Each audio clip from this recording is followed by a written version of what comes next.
Hi, I'm Marc, and welcome to the weekly Outside Views report on European politics.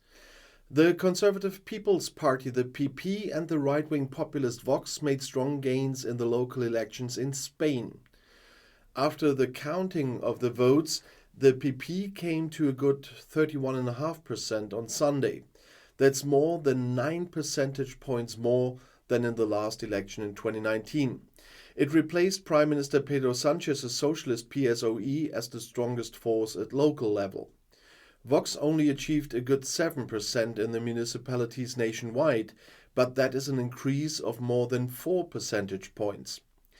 The PP could depend on Vox in many municipalities and cities. The PSOE came to a good 28% and lost over 1 percentage point. In 4 of the country's 5 largest cities, the PP could in future appoint the mayor. In Madrid and Malaga with an absolute majority, and in Sevilla, a previous PSOE stronghold, and in Valencia with the help of Vox. In Barcelona, previously governed by left-wing alternative Ada Colau, former mayor and independent candidate Javier Trias won. The PP has so far avoided clear statements as to whether it would enter into further alliances with Vox when I prepared this video.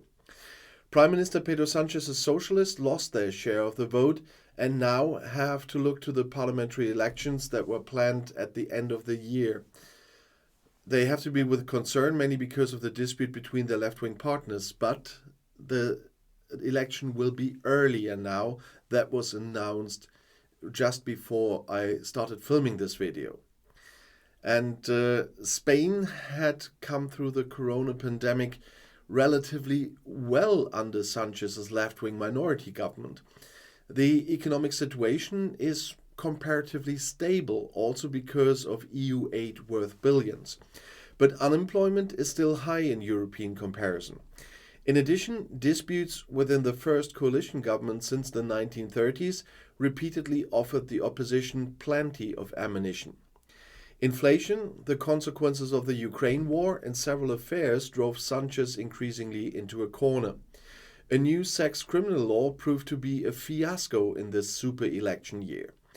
It should be the government's flagship project, but suddenly it opened the cell doors prematurely for dozens of sex criminals and also led to a heated argument within the governing coalition. In Spain, there is a tremendous desire for change, and the alternative is called PP. This desire for change and this alternative is unstoppable. That was said by PP spokeswoman Cuca Gamarra. For this, however, the PP needs the right-wing populist Vox in many places, which was also able to gain ground, as I said. This party functions in the same way as the German right-wing populist AfD. However, in Spain, there is no so-called firewall to the right. Last year, the PP formed the first coalition government with the right-wing extremists in the region of Castile and León. In Andalusia, Vox PP can be tolerated. On election night, PP officials refused to commit to further alliances with Vox, let alone whether they would consider doing so after the general election at the end of the year. But Vox boss Santiago Abascal stressed confidently that his party had now become indispensable for the fight against socialism and against communism. Vox has finally established themselves as a nationwide force, they say. The well-known journalist and writer Berna González Arbor summoned up the mood on election night. This is the day Vox becomes a normal party, she said on TV.